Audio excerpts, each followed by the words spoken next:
Before we get started, make sure to subscribe to the channel and like this video.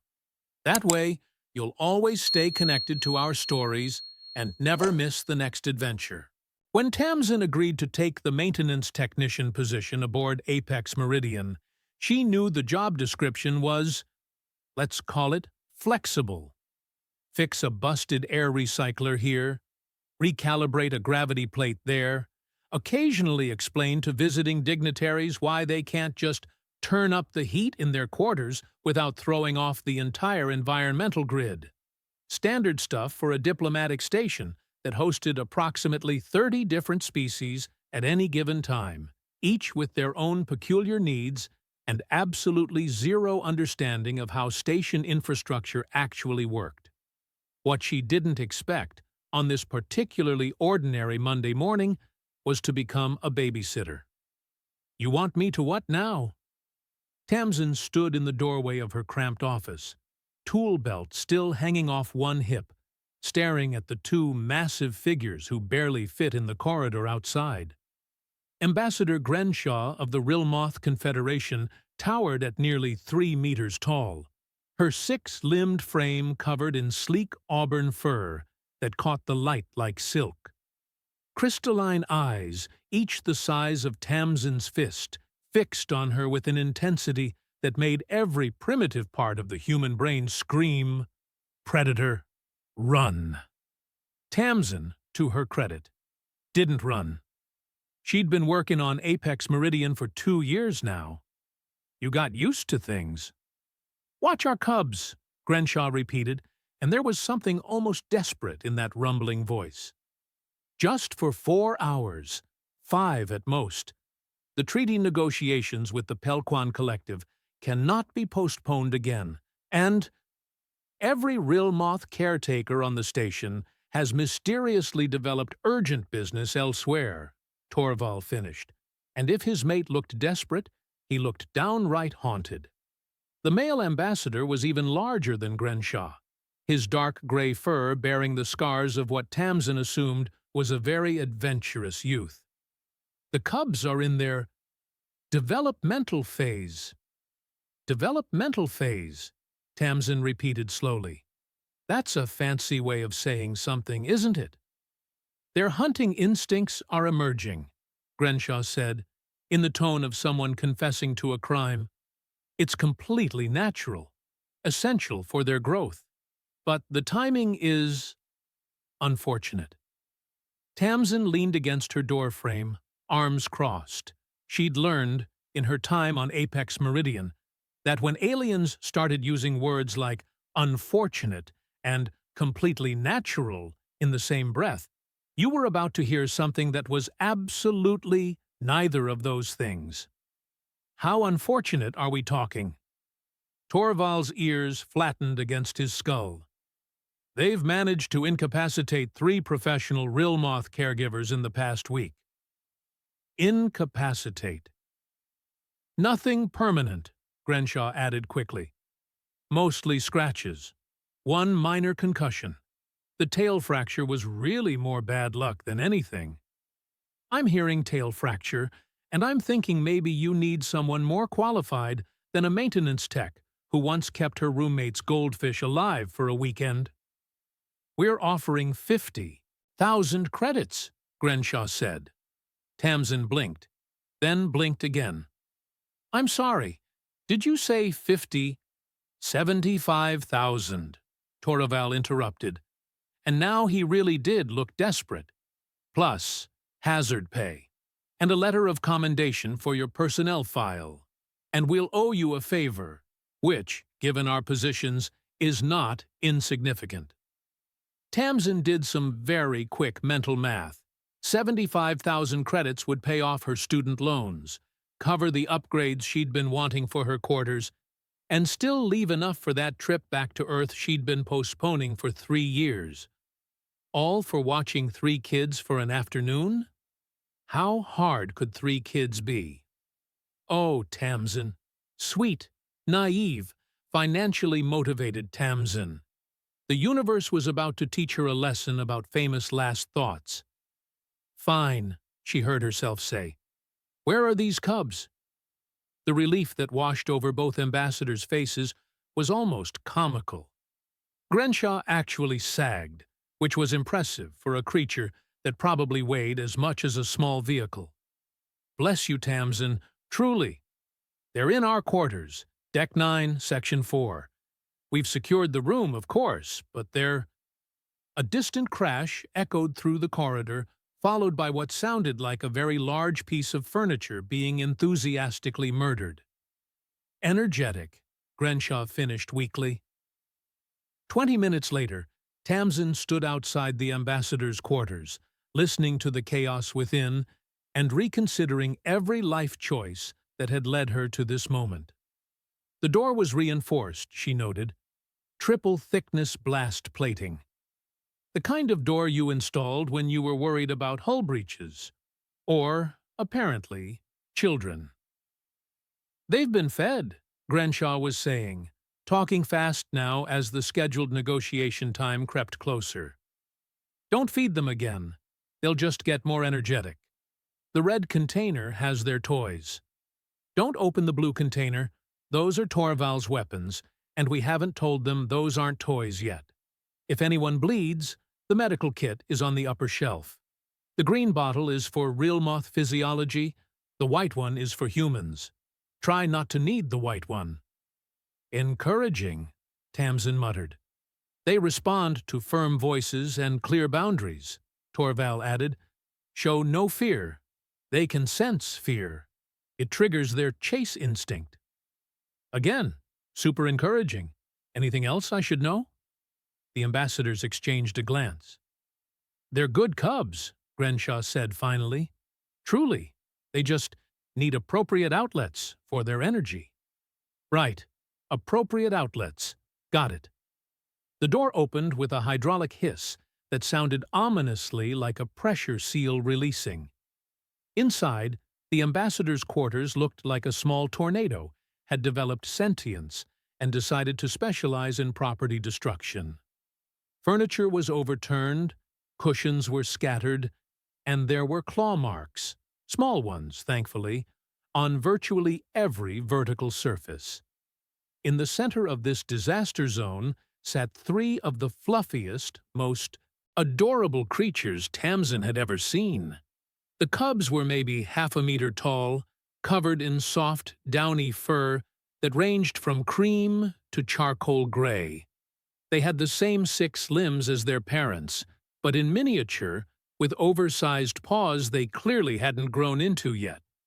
Their crystalline eyes were proportionally enormous in their round little faces, giving them an expression of permanent startled innocence. Pip, the smallest, was cream-colored with darker points on her ears and tail tip. She sat very still, watching Tamsin with the intense focus of a tiny, fluffy security camera. Mika, slightly larger and sporting gray fur with auburn highlights, was currently attempting to climb the wall. She'd made it about 2 meters up before gravity reminded her it existed, though she seemed to be treating this as a personal challenge rather than a physical law. Knox, the only male cub and clearly the ringleader, was jet black except for white markings on his chest. He was methodically destroying what looked like an expensive decorative pillow, pulling out stuffing with the dedication of a surgeon performing very important surgery. They all turned to stare at Tamsin simultaneously. "Right," Tamsin said, stepping inside as the door sealed behind her with a finality that definitely wasn't ominous at all. "So, I'm Tamsin. I'm going to be hanging out with you folks for a bit while your parents do important adult stuff."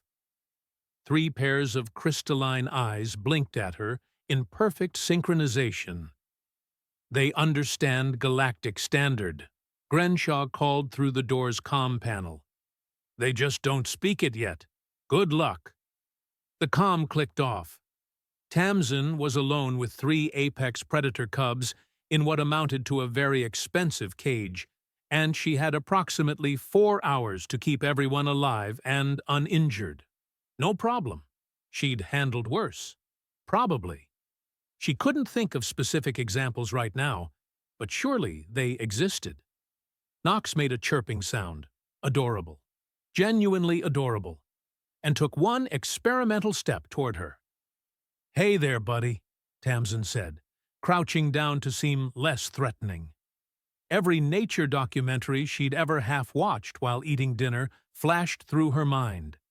Make yourself smaller. Don't make direct eye contact. Don't run. Or was that for bears? Were the rules different for space cats? Pip chirped in response, and suddenly all three cubs were moving toward her in that peculiar six-limbed gait that was somehow both awkward and unnervingly graceful. They reached her and began sniffing, investigating.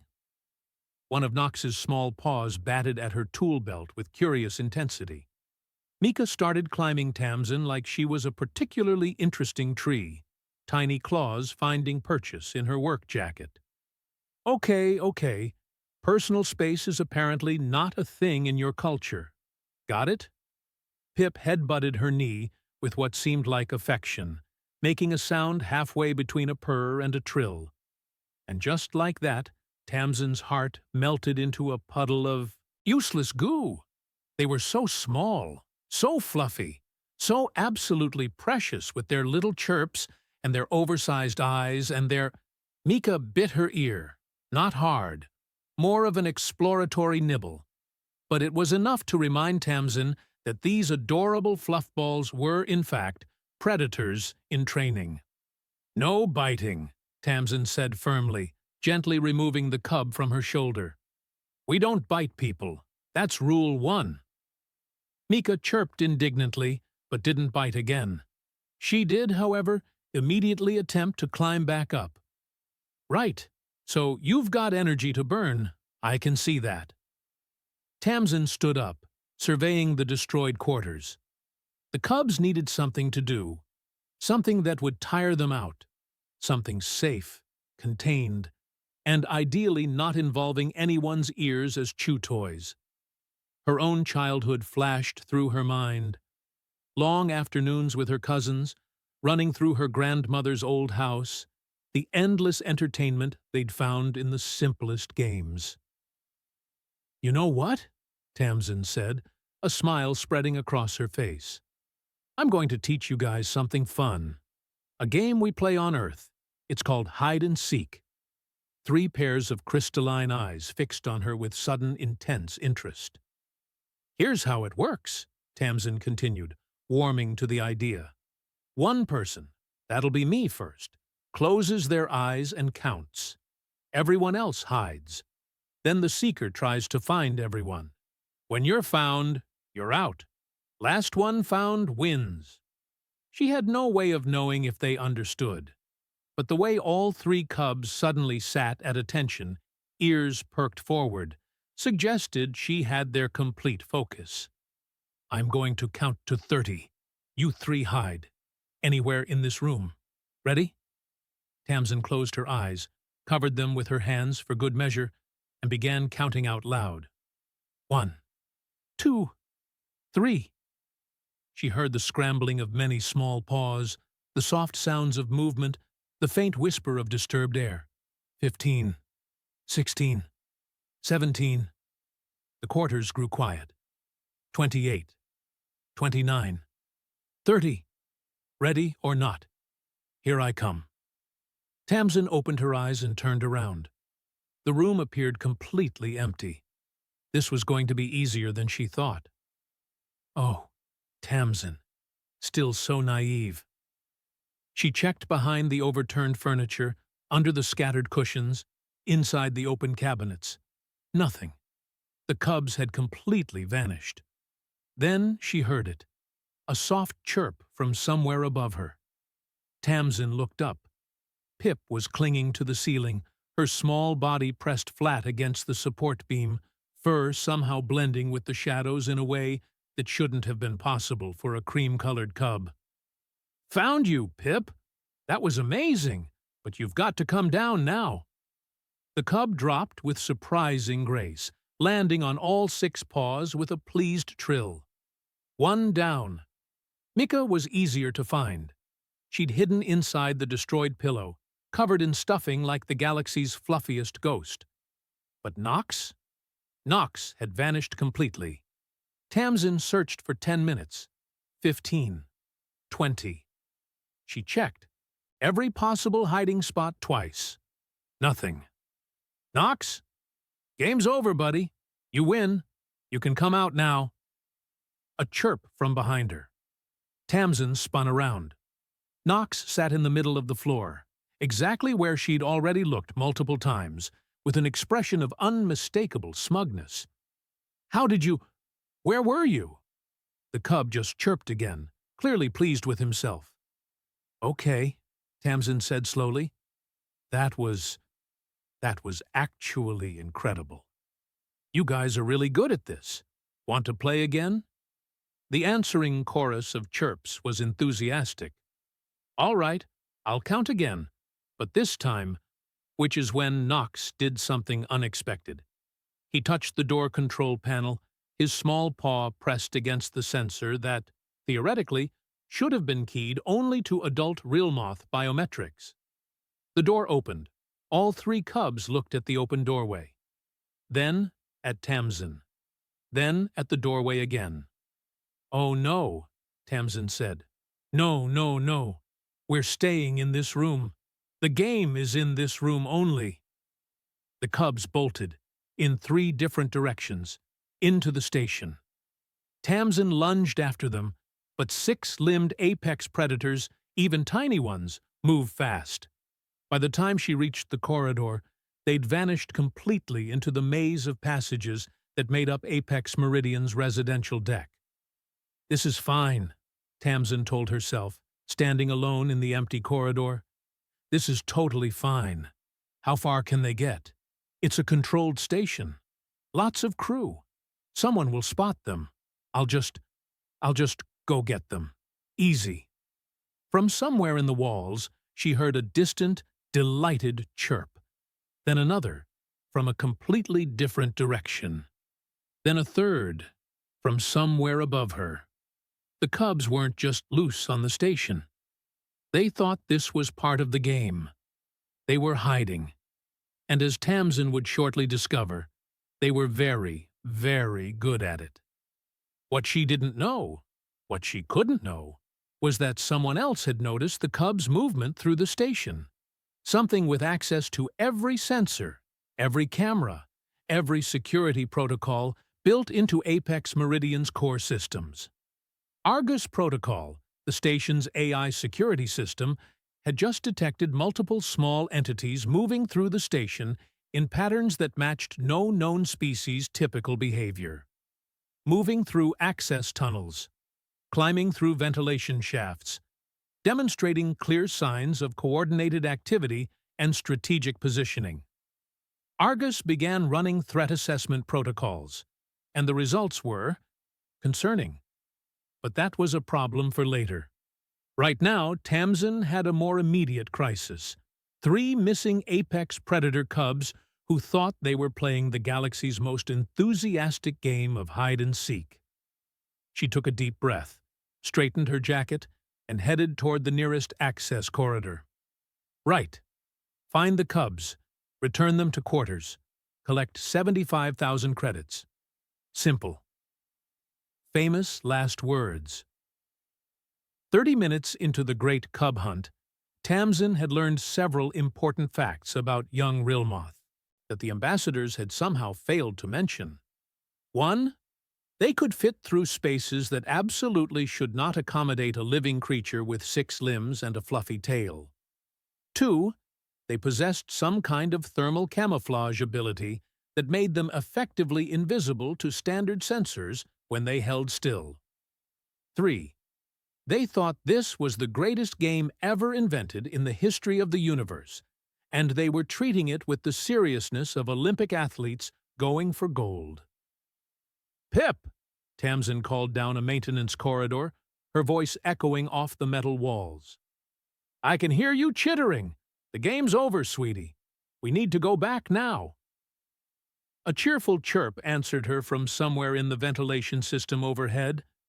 Then silence. Then another chirp from a completely different location, as if the cub had teleported.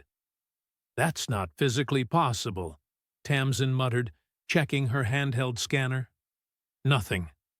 The device showed her exactly 0 Rilmoth life signs, despite the fact she'd just heard one maybe 10 meters away. "You're breaking the laws of thermodynamics, and that's not fair." Another chirp, this time behind her. Tamsin spun around. Empty corridor. "Okay, you win this round.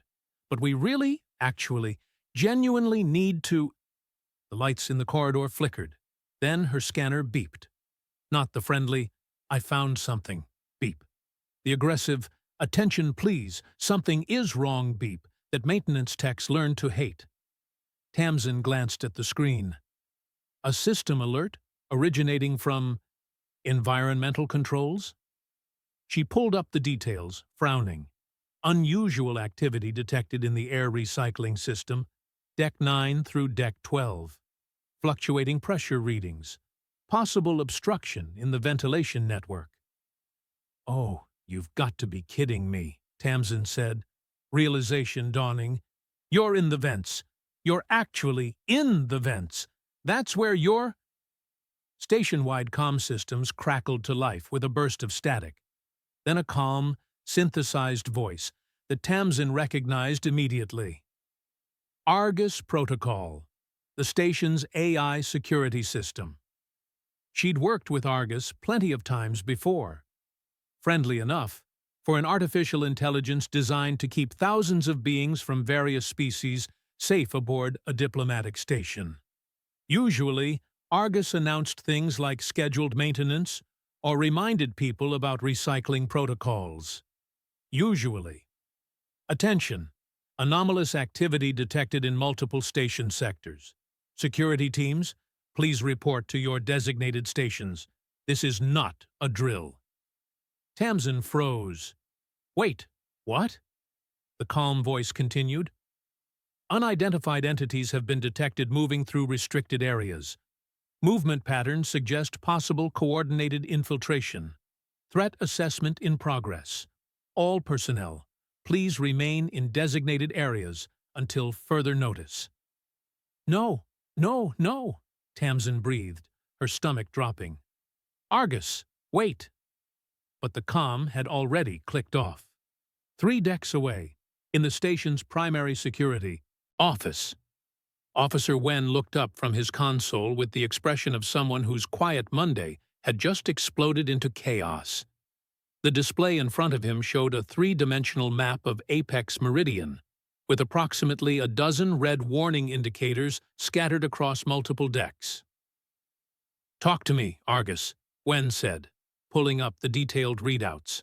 "What are we looking at?" The AI's voice emanated from the room's speakers. "Multiple small entities, estimated mass between 15 and 20 kilograms each, moving through non-public areas of the station. Current count, 3 distinct contacts. Movement pattern analysis suggests deliberate navigation with possible strategic intent." Wen's second-in-command, a woman named Tully who'd been on Apex Meridian longer than anyone could remember, leaned over to peer at the data. 3 entities? That's not much of an invasion force." "Size is not indicative of threat level," Argus responded, in the tone of an AI that had clearly been programmed by someone with trust issues. "Small infiltration teams are often employed for sabotage, reconnaissance, or preliminary assault operations.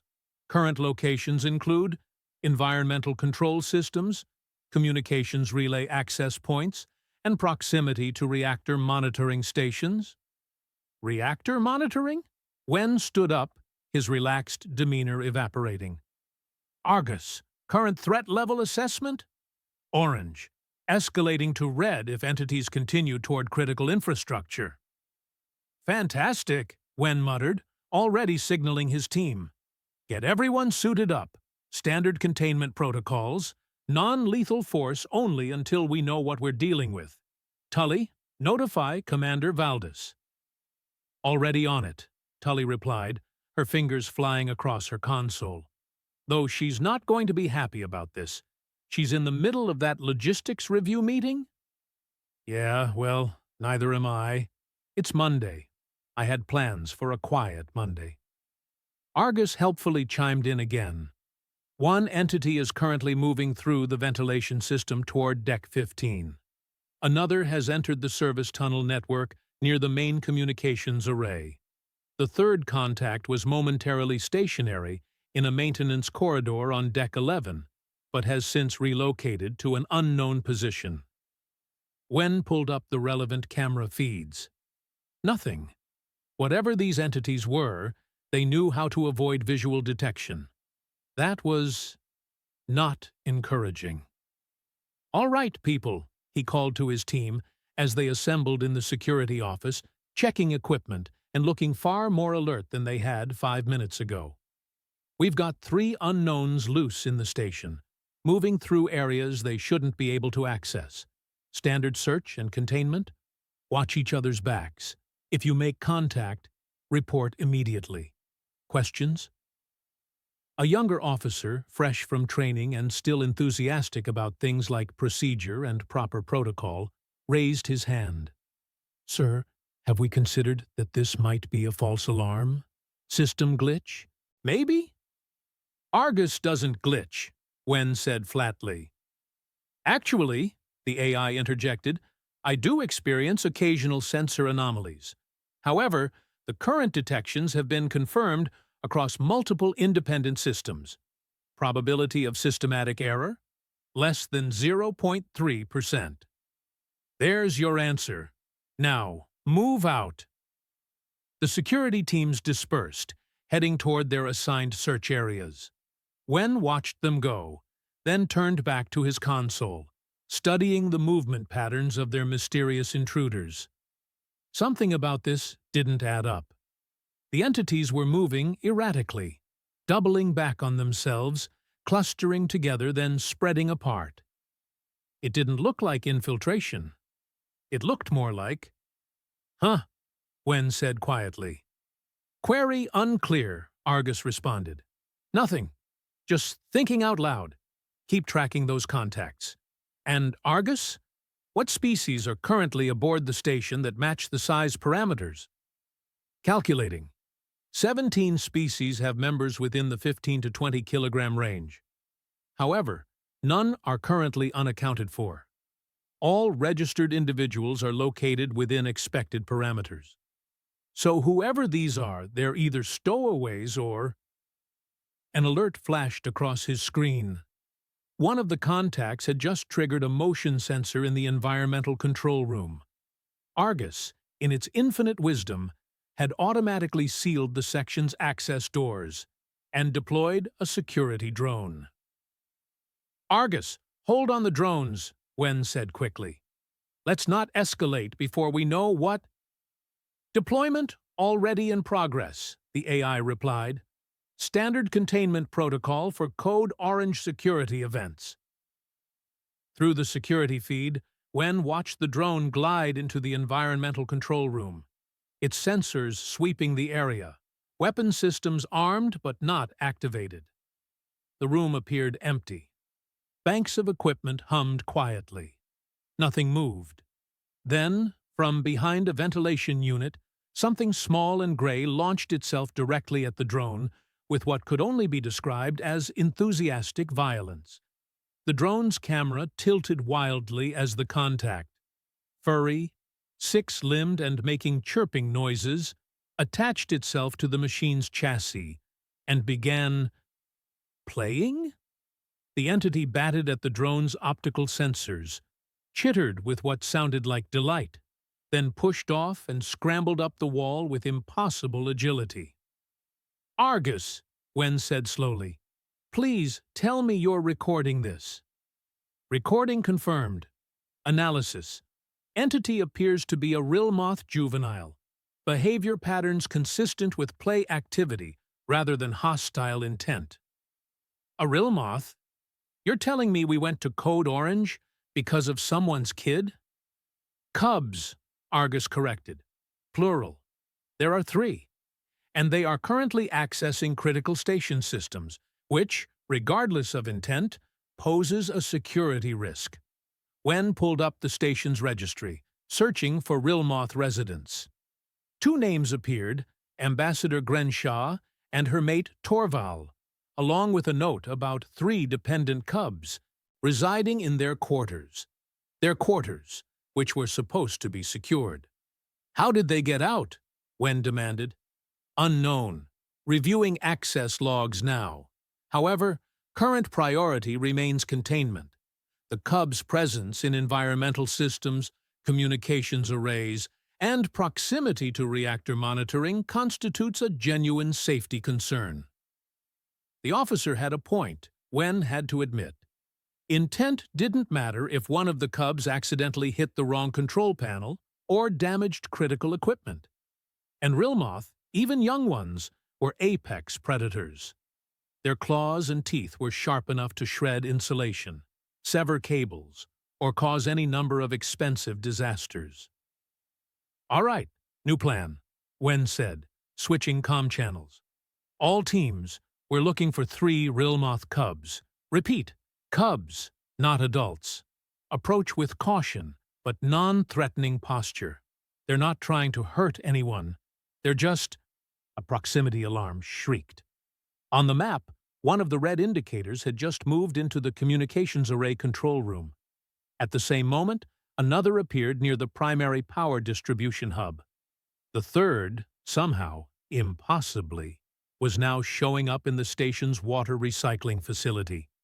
They were everywhere. Or moving so fast they might as well be everywhere. Or both. How are they moving that quickly? Wen said, watching the indicators hop across his display like hyperactive fleas. Rilmoth cubs in the developmental phase possess enhanced agility and climbing ability, Argus explained. They are also naturally adept at using ventilation systems and maintenance conduits to navigate. Additionally, their thermal camouflage makes visual tracking difficult. That's fantastic. Wonderful. I love everything about this situation. Commander Valdis chose that exact moment to stride into the security office, her gray hair pulled back in its usual severe bun, her expression promising that someone's day was about to get significantly worse. "Explain," she said, in the tone of a woman who'd spent 30 years in military service and had exactly 0 patience for nonsense. "I was just informed we're at Code Orange, on a Monday, during diplomatic negotiations, with the Pelquan, who are already nervous about being on a station with Rilmoth. So this had better be good, Wen."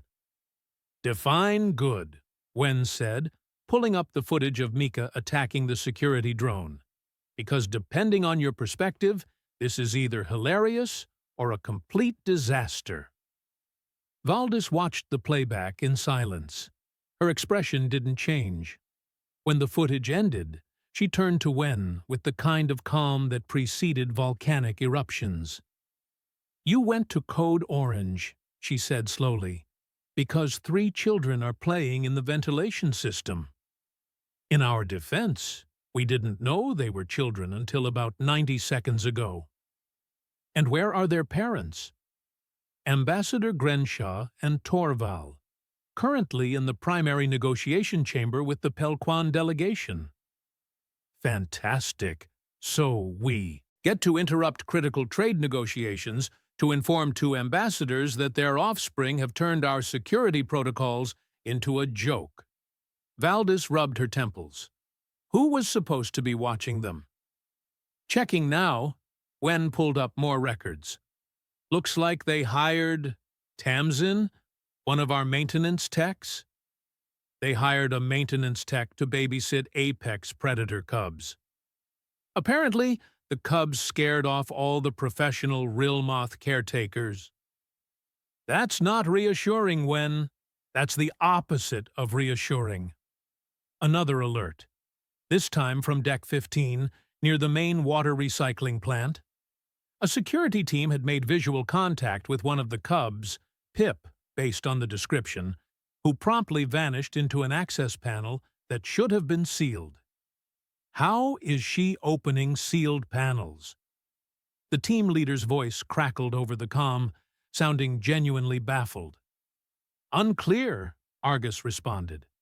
Rill moth cubs at this developmental stage demonstrate problem-solving abilities beyond standard parameters. They appear to have learned the station's access codes through observation. They learned our access codes. Affirmative. By watching. Affirmative. Valdez turned to Wen with an expression of profound weariness. "I want every team available on this. Find these cubs. Carefully. Gently. Do not let them get anywhere near anything that explodes, vents atmosphere, or costs more than my annual salary. And someone find this Tamsin person and ask her what in the name of—" "Commander," Tully called from her console. "We've got another problem. The Pelquan delegation just received the code Orange alert. They're asking if they should evacuate to their ship." "No, absolutely not. That'll cause a diplomatic incident bigger than—" Valdez stopped. "Wait, can we spin this?" "Spin what?" "The cubs. Kids getting loose is embarrassing, but it's relatable. Every species deals with childcare chaos. We handle this right. Maybe it actually helps the negotiations, shows the Rill moth are, normal people with normal problems." Wen stared at her. "That's either brilliant or completely insane. It's going to be one or the other regardless. Might as well aim for brilliant." Valdez straightened her uniform. "Keep tracking the cubs. Get them contained. I'm going to do damage control with the ambassadors before this turns into a complete—" Every light in the security office flickered, then died. Emergency lighting kicked in 3 seconds later, bathing everything in red. "Argus," Wen said into the sudden silence. "Argus, report." The AI's voice returned, but with a different quality, more focused, more concerned, if an AI could be concerned. "Contact Knox has entered the primary power distribution hub. He appears to be investigating the control panels. I have isolated that section to prevent cascade failures, but—" The lights flickered again. "He is surprisingly adept at bypassing safety protocols." "That's the reactor area," Tully said, her face pale in the emergency lighting. "If he damages anything near the reactor monitoring systems—" "Escalating to Code Red," Argus announced. "Deploying additional containment measures. All personnel, Code Red is now in effect. This is not a drill." Somewhere in the distance, alarm klaxons began to wail. And in the ventilation system of Deck 15, curled up in a cozy corner she'd found behind an air filter, Pip perked up her ears at the new sound. The alarms were loud. Interesting. They echoed through the ducts in a way that made her whiskers tingle. She chittered to herself, pleased. This was the best game ever. The station was playing too now, with lights and sounds and those funny flying things that made beeping noises when you jumped on them. She wondered if her siblings were having as much fun. Probably. Knox always found the most interesting places, and Mika was definitely somewhere causing trouble. That was what Mika did best. A grate nearby showed a corridor below, where several beings in uniform were running past. They looked worried. Pip didn't understand why. Everything was fun. Everything was perfect. She should probably find a new hiding spot, though. The human, Tamsin, that was her name, would be looking for them. And Pip wanted to win. Winning was important. The cub slipped through the ventilation system with practiced ease, following the air currents toward a new area of the station. Somewhere she hadn't explored yet. Somewhere that smelled like, ooh, interesting equipment. Behind her, in the human's security office, Argus tracked her movement with growing concern. 3 cubs. 3 different locations. All of them heading, with what seemed like deliberate intent, toward the most critical systems on the entire station. The AI ran probability calculations. threat assessment protocols, defensive scenarios, and came to a conclusion that would have made it sweat, if it had been capable of sweating. This wasn't just three cubs playing. This was three cubs who'd somehow turned a simple game into the most effective infiltration pattern Argus had ever encountered. Random chance? Instinct? Or were Rilmoth cubs, in their developmental hunting phase, naturally drawn to exactly the kinds of locations that would let them demonstrate dominance over their environment? Argus didn't know. What it did know was that somewhere on Apex Meridian, three fuzzy apex predators were playing hide-and-seek with critical station infrastructure, and they were winning. The thing about Code Red alerts is that they make everyone extremely nervous, extremely quickly. Bulkheads began sealing throughout Apex Meridian, dividing the station into isolated sections. Personnel rushed to emergency stations, and in the primary negotiation chamber, Ambassador Grenshaw's communicator buzzed with an urgency that made her blood run cold. She glanced at the message, then read it again, certain she'd misunderstood. Code Red, security breach. Multiple entities infiltrating. Critical systems. Your presence required immediately. Is something wrong? The Pelquan trade minister, a wispy being whose translucent skin rippled with concerned colors, leaned forward. The alarms. Nothing serious, Grenshaw said, her voice steady despite the panic clawing up her throat. Where were her cubs? The message said, security breach, but surely not. Please excuse us for one moment. She and Torval stood simultaneously, moving toward the chamber's exit, with what they hoped looked like calm authority, rather than barely controlled terror. The moment the doors closed behind them, they ran. They found Commander Valdis in the corridor, flanked by security officers, her expression grim. Your cubs, Valdis said without preamble, are currently having the time of their lives while my station loses its collective mind. One is in the power distribution hub. One is somewhere near communications. The third has evaded 6 separate security teams and is currently, she checked her tablet, in the water recycling facility, apparently fascinated by the filtration pumps. Grenshaw felt her legs go weak. They got out. Oh, ancestors, they actually got out. The human you hired to watch them is currently crawling through the maintenance tunnels on Deck 12, trying to explain to Argus that this is not, in fact, an invasion. Argus thinks... Torvald's ears flattened completely. The security AI thinks our cubs are invading? Can you blame it? Valdis asked, not unkindly. They're moving through restricted areas with what looks like tactical precision. They've accessed systems that require authorization codes. They've evaded multiple containment attempts. From an objective standpoint, it's actually impressive. From a parental standpoint, it's mortifying, Grenshaw muttered. We need to find them before... Valdis was cut off by another alert screaming from her tablet. Before that happens. What happened? Nox just shut down power to Deck 8. On Deck 8, the lights died. Emergency systems kicked in immediately. But for 5 seconds, there was complete darkness. In that darkness, security personnel heard a cheerful chirp, the patter of many small paws, and then... silence.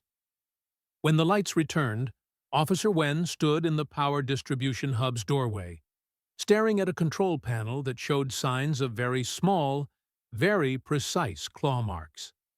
Nox sat in the middle of the room, grooming his paw with the satisfaction of someone who'd just solved a particularly interesting puzzle. Hey there, buddy, Wen said softly, remembering every training session about approaching potentially dangerous beings. That was quite a trick. Very impressive. Want to come with me? I bet your parents are looking for you. Nox looked up, crystalline eyes meeting Wen's. Then the cub chirped, a sound of pure mischief, and bolted directly between the officer's legs, moving so fast he was a black blur. "Contact lost," Wen reported into his comm, trying not to sound as defeated as he felt. "He's heading toward—" "Wait, he's doubling back. No, he's in the vents again. I have no idea where he's going." "None of us do," came Valdis's dry response. "That appears to be the central problem." In the ventilation system, Knox scurried along, pleased with himself. He'd figured out that touching certain panels made interesting things happen. The lights changed, or doors opened, or those funny whooshing sounds started. It was magnificent. He paused at a junction, considering his options. Left led to more of those big rooms with equipment. Right led to— He sniffed the air, something that smelled like mica. His sister must have gone that way. Maybe they could explore together. That would be fun. Knox went right, following his sister's scent trail through the maze of ducts. Behind him, Argus tracked his movement and updated its threat assessment for the 1,000th time. 2 cubs were now converging on the communications array.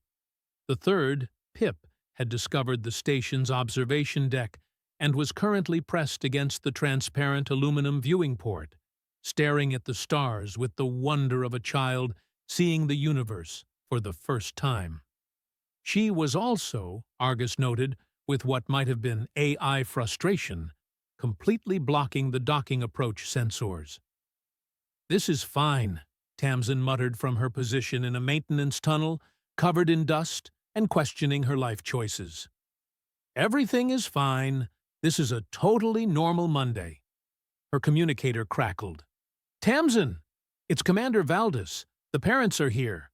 We're mounting a coordinated retrieval operation. What's your position?"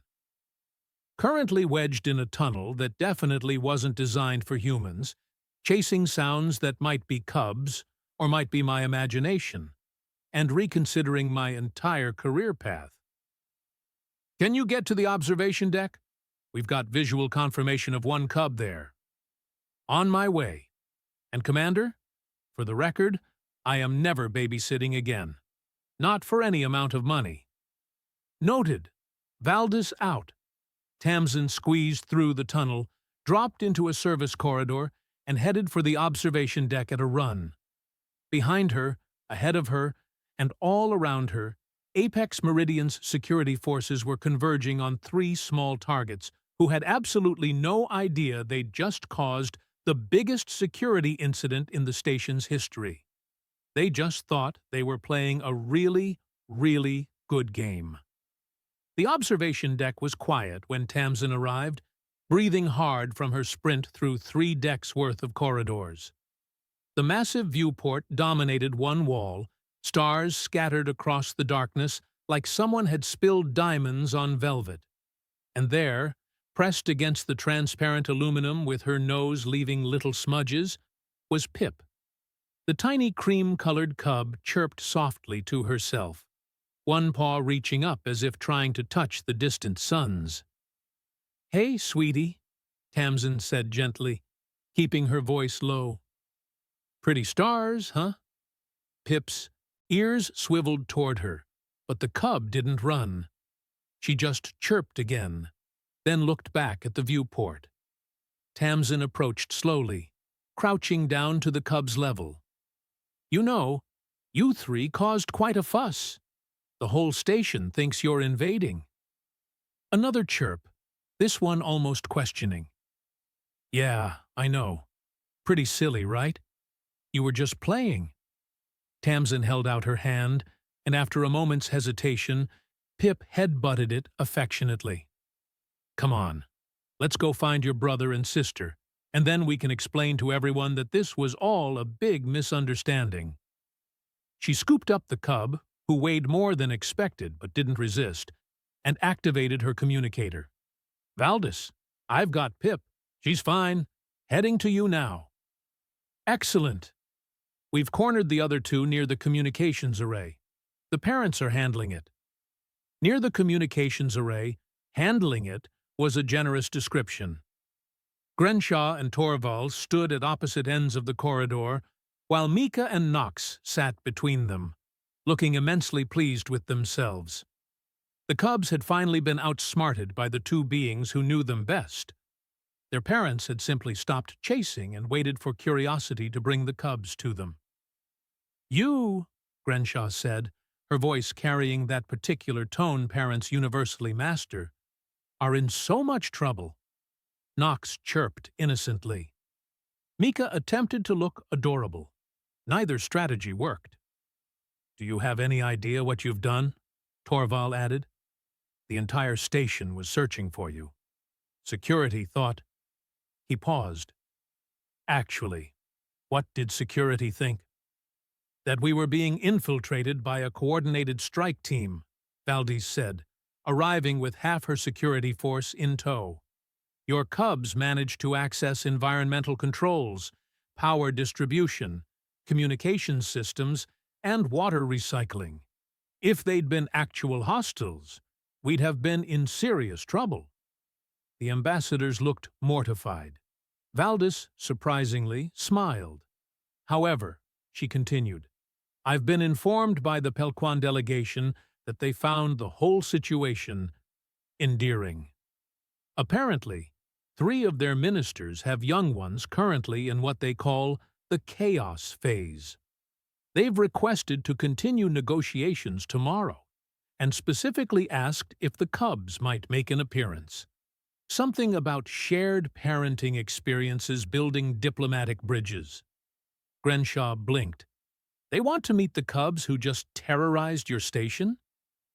"Apparently, chaos is a universal constant." Valdez shrugged. "Who knew?" Tamsin arrived with Pip, who immediately wriggled free and bounded toward her siblings. The 3 cubs collided in a tumbling, chirping pile of fluff and enthusiasm. "So," Tamsin said, watching the reunion, "about that 75,000 credits." "You'll get every bit," Grenshaw promised, "plus the commendation, plus any favor you want, within reason. How about we start with never again?" "That," Torval said with feeling, "is completely reasonable." Officer Wen approached, tablet in hand. "Commander, Argus wants to file an incident report. Apparently the Cubs found what it's calling critical system vulnerabilities that we didn't know existed. It's recommending security upgrades." "So the Cubs accidentally stress-tested our entire security infrastructure," Valdez said, "and found weaknesses." "Essentially, yes. I'm not sure if I should be grateful or concerned." "Both," Wen suggested. "Definitely both."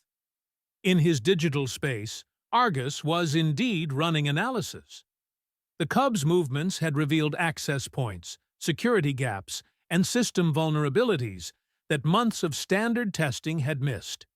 Their natural predator instincts, combined with childlike curiosity and complete disregard for authorized personnel-only signs, had created the perfect security audit. The AI filed this under unexpected benefits of chaotic situations and updated its protocols. New category, playful entities. New response, assess intent before escalating to code red.